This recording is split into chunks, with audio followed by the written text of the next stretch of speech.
ಈ ನಮ್ಮ ಮೂರು ರಾಜ್ಯದ ಭಾಜಪದ ಗೆಲುವಿಗೆ ವಿಜೃಂಭಣೆಯಿಂದ ದೇಶಾದ್ಯಂತ ಯಾವ ದಿಕ್ಕಿಗೆ ನಡೆದಿದೆಪ್ಪ ಅಂತಂದ್ರೆ ಇವು ಮೂರು ರಾಜ್ಯದಲ್ಲಿ ಏನು ಬಹುಮತವಾಗಿ ನಾವು ಎಲೆಕ್ಷನ್ ಅನ್ನು ಏನು ಗೆದ್ದಿವೆ, ಇದು ಕೇವಲ ನಮ್ಮ ಪಕ್ಷದ ಗೆಲುವಲ್ಲ, ನಮ್ಮ ಎಲ್ಲ ದೇಶದ ನಾಗರಿಕರು ಹಾಗೂ ವಿಶೇಷವಾಗಿ ಹಿಂದುತ್ವದ ಗೆಲುವಂತ ಸಾಬೀತಾಗ್ಯದ.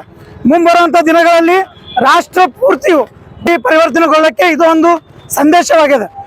ಮುಂಬರುವಂಥ ದಿನಗಳಲ್ಲಿ ಕರ್ನಾಟಕವು ಕೂಡ ಬಹುಮತದಲ್ಲಿ ಖಚಿತವಾಗಿ ನಾವು ಗೆಲ್ತೀವಿ ಅನ್ನೋದು ಇದರಲ್ಲಿ ಯಾವುದೇ ರೀತಿಯಾದಂಥ ಸಂಶಯ ಇಲ್ಲ. ಅದಕ್ಕೋಸ್ಕರ ರಾಷ್ಟ್ರಾದ್ಯಂತ ಇಂದು ನಮ್ಮ ಭಾಜಪದ ಎಲ್ಲ ಕಾರ್ಯಕರ್ತರು ಎಲ್ಲ ಜಿಲ್ಲಾ ಮಟ್ಟದಲ್ಲಿ ಮಂಡಳ ಮಟ್ಟದಲ್ಲಿ ವಿಜೃಂಭಣೆಯನ್ನು ಆಚರಣೆ ಮಾಡ್ತಾ ಇದ್ದೇವೆ. ಇವತ್ತು ನಮ್ಮ ನಿನ್ನೆ 3 ರಾಜ್ಯಗಳಲ್ಲಿ ಏನು ವಿಜೃಂಭಣೆಯಿಂದ ಜೈಬೇರಿ ಬಾರಿಸಿದ್ದ ನಿಮಿತ್ತವಾಗಿ ನಿನ್ನೆ ಒಂದು ವಿಜಯೋತ್ಸವವನ್ನು ಮಾಡಿದ್ದೇವೆ. ಅದೇ ರೀತಿಯಾಗಿ ಇವತ್ತು ಬೈಕ್ ರ್ಯಾಲಿ ಮುಖಾಂತರ ನಮ್ಮ ಹರ್ಷವನ್ನ ಇನ್ನೂ ಇಮ್ಮಡಿಗೊಳಿಸುವುದಕ್ಕೋಸ್ಕರವಾಗಿ, ನಮ್ಮ ಕಾರ್ಯಕರ್ತರ ಮನೋಬಲ ಹೆಚ್ಚಿಸೋದಕ್ಕೋಸ್ಕರವಾಗಿ ಇವತ್ತು ಬೈಕ್ ರ್ಯಾಲಿಯನ್ನು ಹಮ್ಮಿಕೊಂಡಿದ್ದೇವೆ.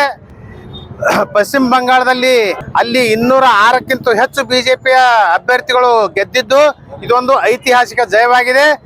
ಬಾಂಗ್ಲಾದೇಶಿಯ ಒಳ ನುಸುಳುಕೋರೇನಿದ್ರು ಇವತ್ತು ನಮ್ಮ ಭಾರತೀಯ ಜನತಾ ಪಕ್ಷ ಸರ್ಕಾರ ಬಂದಿರೋದ್ರಿಂದ ಅವರನ್ನೆಲ್ಲ ಕೂಡ ನಮ್ಮ ಭಾರತ ಬಿಟ್ಟು ತೊಲಗೋ ಹಾಗೆ ಮಾಡ್ತೀವಿ.